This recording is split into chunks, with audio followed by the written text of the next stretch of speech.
वाड़ी की दीवारों में छिपा था एक अधूरा राज। 12 सालों से जलता रहा बदले का साज। छमछमी की चीख में था दर्द और मोहब्बत। सच्चे दिल ने खोला उसके लौटने का दरवाजा। गुनाह की सांसें टूटी उसी आंगन की रात।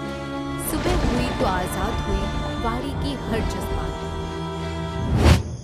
नशे में एक आदमी अपने घर से बाहर निकलता है और अंदर सबको गालियां देने लगता है। हट, कोई नहीं चाहिए मुझे, सबको देख लूंगा मैं सबको। वो खटिया पर बैठ जाता है। खट, तू मुझे सोने देगा ना? चल मैं तेरे ऊपर ही सो जाता हूँ। भगवान। आदमी लेट जाता है और भेड़िए की भूख सुनाई देती है। वो सब कुछ नजरअंदाज करता है और आराम से सो जाता है। एक मच्छर उसके गाल पर बैठता है। वो आंखें बंद करके उसे मार देता है। कुछ वक्त बाद उसे महसूस होता है कि एक और मच्छर उसकी गाल पर बैठा हुआ है। अरे क्या मुसीबत है यार, ये मच्छर भी। जैसे ही आदमी अपनी आंखें खोलता है वो थक जाता है। ठीक उसके ऊपर एक किन्नर खड़ा है। वो हाँफने लगता है जैसे पसीना छूट गया हो, पर शरीर थम सा गया हो। उसकी आंखें फैल जाती हैं। एक ही पल में उसकी आंखें काली हो जाती हैं और वो खून के आंसू रोने लगता है। उसके मुंह से भी खून निकलने लगता है। उसे एक शैतानी मुस्कान के साथ कुछ दिनों बाद गांव में मेले का दिन आता है। हर कोई मेले में जुटा है। लोग दुकानों में खरीदारी कर रहे हैं।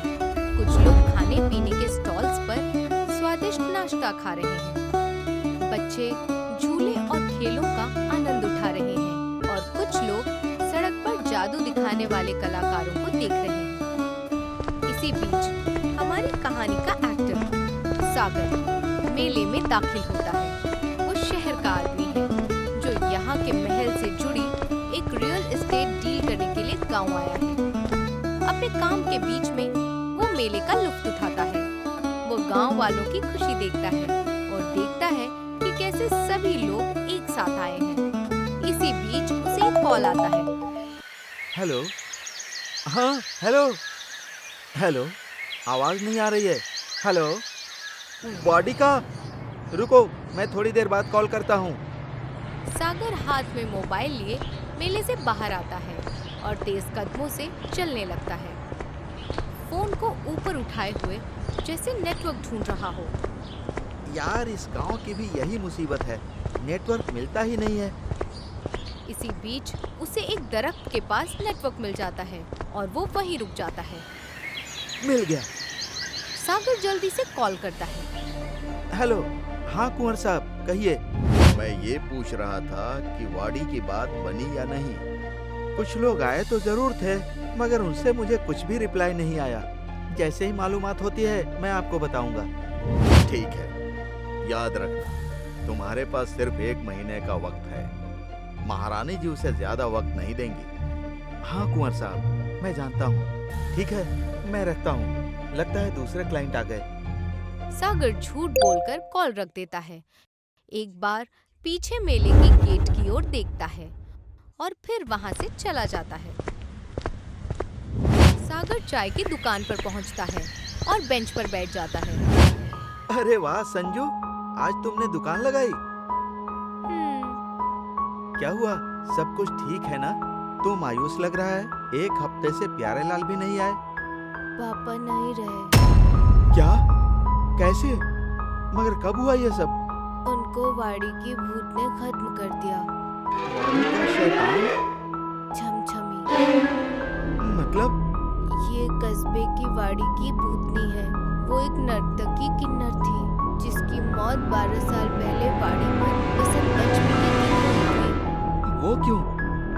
ये तो किसी को नहीं पता। बस उस वक्त से इस कस्बे को जैसे कोई श्राप लग गया। राजा साहब ने भी उसी रात अपने आप को फांसी लगा ली। तब से वो वाड़ी श्रापित हो गई और वहाँ कोई नहीं बस पाया। हर साल बसंत पंचमी के पहले फसल के दिन से त्योहार तक उसकी रूह इसी कस्बे में मंडराती है। वो हर उस आदमी को अपना शिकार बनाती है जो रात के वक्त वाड़ी के आसपास घूमता है। प्यारेलाल के साथ क्या हुआ था? उन्होंने नशे की हालत में वाड़ी के दीवार पर पेशाब कर दिया था। माँ के चिल्लाने पर वो घर के बाहर चारपाई पर सो गए और सुबह गर्म चाय का ग्लास हाथ में लिए वो सब कुछ गौर से सुनता है। वो पूरी तरह यकीन नहीं करता मगर जिज्ञासु जरूर है। देख संजू, प्यारेलाल के साथ जो हुआ वो गलत था, मगर क्या पता इसकी वजह कुछ और हो। जिस पर घटी वो जानता है।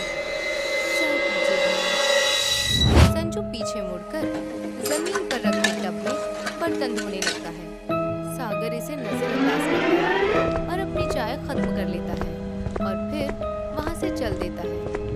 वाड़ी में सागर हॉलवे से गुजर रहा होता है जब उसे महसूस होता है कि कोई अभी अभी उसके पीछे से गुजरा हो। वो तुरंत सावधान हो जाता है और उसी जगह की ओर बढ़ता है जहाँ उसने ये महसूस किया। कौन है? कौन है वहाँ? बोलो। जैसे ही वो पीछे मुड़ता है वो चौंक जाता है। कोई और नहीं बल्कि उसकी गर्लफ्रेंड दिव्या है। वो उसे अचानक देखकर डर जाता है। डर गए फिर से? दिव्या, तुम यहाँ कैसे? तुमने मुझे बताया क्यों नहीं? बताती तो तुम आने देते। अरे वो बात नहीं है, मगर तुम यहाँ आई कैसे? कंपनी ने मेरा लीव अप्रूव कर दिया तो मैंने सोचा कहीं और जाने से अच्छा आपकी थोड़ी हेल्प कर दूं, ब्रोकर साहब। चलो अच्छा किया। अरे हाँ, दिस इज अ मोमेंट। हमारी पहली ट्रिप साथ में। चलो एक फोटो लेते हैं। दिव्या का चेहरा अब बदल जाता है। वो थोड़ी फिक्र में दिखती है। सागर इसे नहीं देखता क्योंकि वो अपनी जेब में फोन ढूंढ रहा होता है। कहाँ गया मेरा फोन? यहीं तो रखा था। अरे छोड़ो ना, हम बाद में कर लेंगे ये सब। अरे मगर फोन तो खोजना पड़ेगा ना। शायद वो चाय वाले के पास छोड़ दिया। चलो वहाँ जाकर एक बार चेक करते हैं। सागर वहाँ से चला जाता है और दिव्या उसी जगह खड़ी रह जाती है, उसे जाते हुए देखती है। सागर जल्दी से संजू के पास पहुँचता है और अपने फोन के बारे में पूछता है। अरे संजू सुन, मेरा फोन यहाँ रह गया था क्या? फोन? यहाँ तो आपने अपना फोन निकाला ही नहीं था। अरे तो कहाँ रह गया? अरे ठीक है बाबा, रह गया होगा कहीं। तुम तब तक मेरा फोन यूज कर लेना। अभी चलो हम चलते हैं। सागर संजू की ओर शक भरी निगाह से देखता है और फिर दिव्या के साथ वहाँ से चला जाता है। रात को सागर कॉल पर होता है और क्लाइंट के डिस्क्रिप्शन नोट करता है, जबकि दिव्या उसके पीछे बैठी वाड़ी के कैटलॉग को देख रही होती है। हाँ सर, मैं आपसे कल 11 बजे वहीं मिलूंगा। आप आकर मुझे इसी नंबर पर कॉल कर दीजिएगा। हाँ ठीक है। सागर कॉल रख देता है और दिव्या की ओर मुड़ता है। यार, ये वाड़ी इतनी अच्छी है, इसे ये लोग क्यों बेच रहे हैं? बड़े लोगों की बड़ी बात है, मुझे इन सब से क्या मतलब होगा। मैं तो चाह रहा हूँ कि ये जल्द से जल्द बिक जाए ताकि इसके कमीशन से मुझे अच्छे पैसे मिले और फिर हम अपने घर का डाउन पेमेंट कर पाएं। हो जाएगा, तुम ये कर लोगे। सागर उसकी ओर देखता है और मुस्कुराता है। यही रात खत्म होती है। यहाँ शहर में एक कुंवर अपने आम चेयर पर बैठा फोन चेक कर रहा होता है।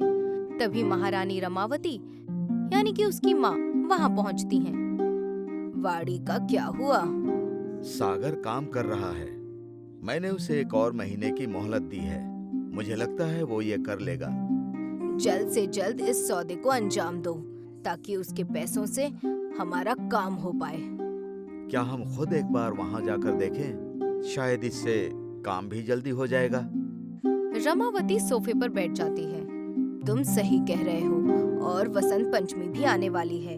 वाड़ी की पूजा में हमारा होना जरूरी है। मैं फ्लाइट की टिकट करवा देता हूँ और सागर को भी बता देता हूँ। रमावती सर हिलाकर सहमति जताती है और वहाँ से चली जाती है। दूसरी ओर सागर वाड़ी के गेट पर उस क्लाइंट का इंतजार कर रहा होता है जिसे उसने पिछली रात कॉल किया था। दिव्या यहाँ नजर नहीं आती। क्या मालूम कितनी देर लगेगी इनको आने में। और ये दिव्या भी सही वक्त पर गायब हो जाती है। बेचैनी से इंतजार करते हुए सागर एक सफेद कार आते हुए देखता है, क्योंकि वो कार में बैठे आदमी को अपना क्लाइंट समझ लेता है। कार उसके पास रुकती है और वो आदमी का अभिवादन करता है, फिर उसे वाड़ी के अंदर ले जाता है। अंदर सागर और क्लाइंट वाड़ी के हॉलवे से गुजरते हैं और सागर उसे वाड़ी का हर हिस्सा दिखाता है। तो कैसा लगा सर आपको? जगह तो अच्छी है, हम डील कब कर सकते हैं? आप बोले तो कल ही वाड़ी की मालकिन को बुला लेता हूँ, हम ये कल ही कर लेंगे। ओके, आप उन्हें। बीच में एक क्लाइंट का फोन बजने लगता है। वो सागर को वहीं रुकने का इशारा करता है और कॉल लेने के लिए अंदर चला जाता है। वो एक शीशे के सामने खड़ा होता है। हाँ, डील फाइनल कर दी है मैंने, कल तक पैसे का इंतजाम करना होगा। जब वो बात कर रहा होता है तो शीशे में किन्नर के जैसा रूप भूतिया चेहरे के साथ नजर आती है। शुरू में उसको इसका कोई अंदाजा नहीं होता, मगर अचानक वो शीशे की ओर देखता है और जैसे ही वो भूत को पूरी तरह से देखता है, उसकी आंखें फैल जाती हैं। भूत उसकी ओर सीधे देख रही होती है और आदमी पूरी तरह से डर जाता है। कुछ वक्त बीत जाता है और सागर सीढ़ियों पर सो गया होता है। वो अचानक उठता है और महसूस करता है कि क्लाइंट अभी तक लौटकर नहीं आया। सागर उसे ढूंढने के लिए अंदर जाता है, मगर उसे वो नहीं मिलता। वो चारों ओर ढूंढता है, मगर क्लाइंट कहीं नजर नहीं आता। तभी अचानक दिव्या उसके सामने आ जाती है। क्या कर रही हो तुम? कहाँ गायब थी इतनी देर से? अरे तुम क्या कर रहे हो? मैं तुम्हें ही ढूंढ रही थी। दिव्या उसे फोन देती है। ये लो, बात कर लो। कुंवर साहब का कॉल आ रहा था। कुंवर का? लाओ जल्दी दो। सागर फोन लेता है और लिविंग एरिया की ओर जाता है। कुंवर को वापस कॉल करता है। हेलो हेलो कुंवर साहब, आपने कॉल किया था? एक तो पहले तुम नया फोन खरीद लो, मैं कब से कॉल कर रहा हूँ, दिव्या फोन ही नहीं उठा रही है। सॉरी कुंवर साहब, कहिए आप कुछ कहने वाले थे? हम आज शाम को वहाँ पहुँच रहे हैं। कलवाड़ी में एक बड़ा हवन होगा, बसंत पंचमी की वजह से तैयार रहना। जी जी कुंवर साहब, मैं देख लूंगा। कुंवर कॉल रख देता है। दिव्या, जो सागर के पीछे खड़ी थी, पास आ जाती है। क्या हुआ? कुंवर आज शाम को पहुंच रहा है यहाँ पर। दिव्या की आंखें चमक उठती हैं, जैसे वो इस वक्त का बेसब्री से इंतजार कर रही थी। ओह हेलो, कहाँ खो गई? कुंवर आ रहा है, कोई खान नहीं, चलो अब। हाँ, कुछ नहीं, चलो। दोनों वहाँ से चल देते हैं। रात को कुंवर और रमावती प्राइवेट जेट लैंड करती है। कुंवर और रमावती विमान से बाहर निकलते हैं और एक अच्छे कपड़ों में मैनेजर उन्हें उनकी कार तक ले जाता है। रमावती कार में बैठ जाती है। जैसे ही कुंवर कार में बैठने वाला होता है, मैनेजर उसके कान में कुछ फुसफुसाता है। कुंवर सिर हिलाता है और कार में कदम रखता है। कार चल पड़ती है। दूसरी ओर सागर अपने घर में बैठा है। सागर एक कुर्सी पर बैठा होता है, जबकि दिव्या बिस्तर पर बैठी होती है। वैसे ही कुंवर साहब आ गए होंगे ना? हाँ, आ तो गए ही होंगे। क्यों? नहीं, कुछ नहीं, बस ऐसे ही पूछा। जब से कुंवर के आने की बात की है, तब से तुम उनमें बहुत इंटरेस्टेड हो गई हो। मुझे छोड़कर उसके साथ बसने का इरादा है क्या? अरे नहीं नहीं, मैं तो बस यूं ही पूछ रही थी। वाड़ी में रमावती आम चेयर पर बैठी होती है। तभी कुंवर 2 कप कॉफी लेकर आता है। वो उन्हें टेबल पर रखता है और उनके सामने बैठ जाता है। सारी तैयारी हो चुकी है। कल के हवन के बाद इस वाड़ी की सारी परेशानियां खत्म हो जाएंगी और मैंने अपने कुछ दोस्तों को भी बुलाया है जो इस वाड़ी को खरीदना चाहते हैं। लगे हाथ उनसे भी बात कर लूंगा। ठीक है, बस तुम अब ध्यान रखो, सालों से बात जो हमने पूरे गांव से छिपा रखी है, वो किसी के सामने ना आए, तुम्हारे दोस्तों के सामने भी नहीं, वरना इससे हमारा काम बिगड़ सकता है। कुंवर गहरी सोच में पड़ जाता है और वो 12 साल पहले किए गए अपने जुर्म को याद करता है। 12 साल पहले राजा विजय सिंह अपने सिंहासन पर बैठे होते हैं। जबकि छमछमी नाम की एक किन्नर उनके सामने प्रदर्शन कर रही होती है। वो राजा के सबसे प्रिय कलाकारों में से एक थी और राजा ने हमेशा उसे सिर्फ एक कलाकार के रूप में ही नहीं बल्कि एक बहन की तरह सराहा था। वाह छमछमी वाह, आज भी तुम वैसी की वैसी ही हो जैसी 23 साल पहले मुझे मिली थी। राजा उठते हैं, अपना सोने का हार उतारते हैं और उसे छमछमी को भेंट कर देते हैं। वो इसे अपने हाथों में लेकर स्वीकार करती है और उसकी ओर आंसू भरी आंखों से देखती है। मैं आपके आदर की आभारी हूँ। मैं वादा करती हूँ मैं हमेशा आपके लिए आपके साथ रहूंगी। तुम हमारी छोटी बहन जैसी हो। जिस इज्जत की तुम बात कर रही हो वो तुम्हारा हक है। छमछमी गर्व से राजा की आंखों में देखती है। कुंवर और रमावती लॉफ्ट पर खड़े होकर हॉल की ओर देखते हैं जहाँ ये सब हो रहा होता है और वो इस बात को लेकर गुस्से में है। कुंवर और रमावती कमरे में कदम रखते हैं। कुंवर जोर से दरवाजा बंद कर लेता है। ये क्या माँ? ऐसे तो मामा अपनी सारी जायदाद उस छमछमी के नाम कर देंगे और हमें क्या मिलेगा? इसके लिए हमें कुछ करना होगा। छमछमी को चतुराई से ठिकाने लगाना होगा। मगर वो कैसे? छमछमी रात में चुपचाप हॉल में से चलती है। पूरा महल खामोश है क्योंकि सब सो रहे होते हैं। एक मोड़ पर रमावती उसके रास्ते में आ जाती है। छमछमी चौंक जाती है और एक कदम पीछे हट जाती है। दीदी आप यहाँ? जैसे ही वो पीछे कदम बढ़ाती है वो कुंवर से टकरा जाती है जो उसके पीछे खड़े होते हैं। क्या करना चाहते हो तुम लोग? दीदी ये क्या है? रमावती अपने हाथ में एक टैबलेट पकड़े होती है और छमछमी उसे देख लेती है। नहीं नहीं, क्या है ये? बगैर कोई रहम दिखाए कुंवर उसे पकड़ लेता है और जबरदस्ती उसका मुंह खोलता है। रमावती टैबलेट उसके मुंह में डाल देती है और उसके जबड़े को बंद कर देती है।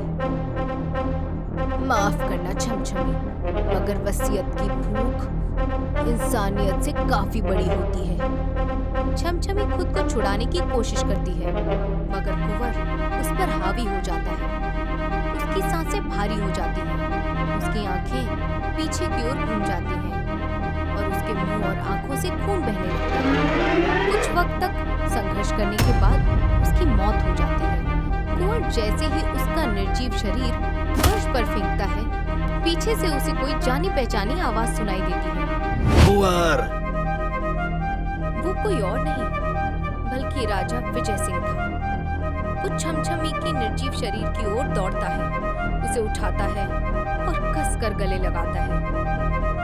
ये क्या हो गया? बहन उठो, मेरी बातों का जवाब दो। गुस्से से लाल राजा उठता है और कुंवर और रमावती की ओर बढ़ता है। मैं तुम दोनों को छोड़ूंगा नहीं। तुम दोनों ने मेरी बहन को मार डाला। मैं इसे बर्दाश्त नहीं करूंगा। तुम्हें इसकी सजा मिलेगी।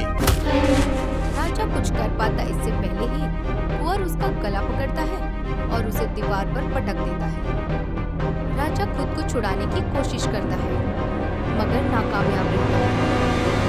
बुढ़े, ये तेरी वजह से मरी है। तूने ही इसे सिर पर चढ़ा कर रखा था। अब न रहेगा बांस और न बजेगी बांसुरी। कुछ वक्त के संघर्ष के बाद राजा की मौत हो जाती है और उसका शरीर छमछमी के पास ढह जाता है। कुंवर और रमावती वहाँ खड़े रहते हैं और एक दूसरे की ओर देखते हैं। ये सब याद करते हुए कुंवर कुर्सी पर बैठा होता है और रमावती उसे देख रही होती है। सोच रहा हूँ इतने पैसों का करेंगे क्या? दोनों हंसते हैं और यही रात खत्म हो जाती है। अगली रात पूजा की सारी तैयारियां पूरी होती हैं। एक पंडित मंत्र पढ़ रहा होता है और हवन कुंड में आहुति डाल रहा होता है। 2 आटे की पुतलियां जलती आग के सामने रखी होती हैं और पंडित मंत्र पढ़ते हुए आग की धधकती आवाज के बीच हवन करता है। कुछ ही दूरी पर कुंवर और रमावती बैठते हैं। साथ में कुंवर का दोस्त भी होता है। वाड़ी के सौदे को आखिरी रूप देने के लिए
दिनों से इंतजार कर रही थी।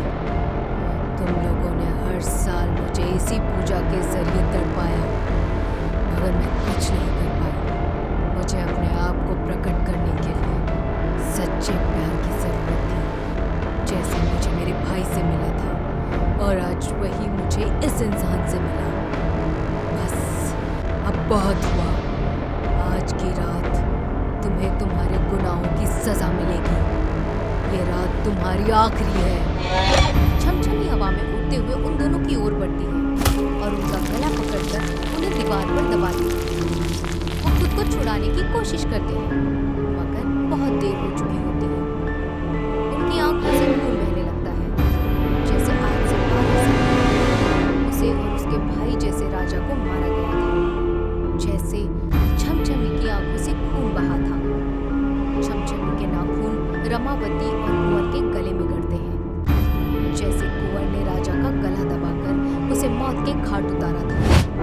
कुंवर और रमावती अब मर चुके होते हैं, सिर्फ हल्की हल्की संघर्ष जैसी हरकतें कर रहे होते हैं। उनके मुंह से खून बह रहा होता है और उनके चेहरे लाल हो चुके होते हैं। वो दोनों मर जाते हैं। छमछमी के गला घोटने के कारण वो उन्हें छोड़ देती है।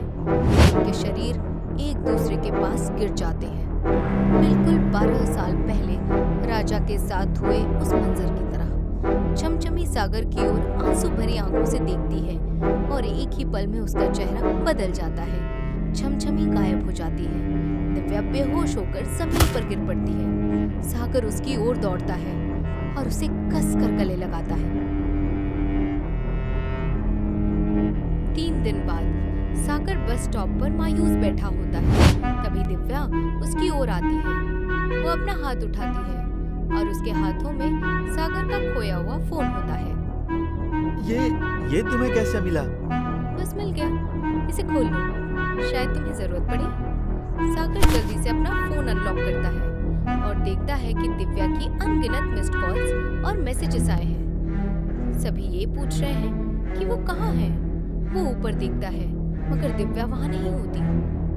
वो चारों ओर बेचैनी से ढूंढता है, मगर वो कहीं नजर नहीं आती। तभी एक सफेद बस स्टॉप की ओर आती है। हैरान कर देने वाली बात यह है कि जो लड़की बस से उतरती है वो कोई और नहीं बल्कि दिव्या होती है, जिसकी आंखें गुस्से से जल रही होती हैं। वो सागर के पास आती है और बिना किसी देर के उसके चेहरे पर एक तेज जोरदार थप्पड़ मार देती है।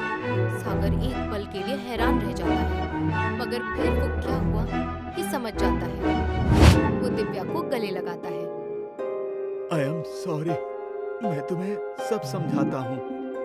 पहाड़ी की तरफ नजर जाती है, जो कल तक एक अशांत जगह थी, आज सुकून से भरी है और हर बंधन से आजाद लग रही है। कहानी यहीं खत्म होती है।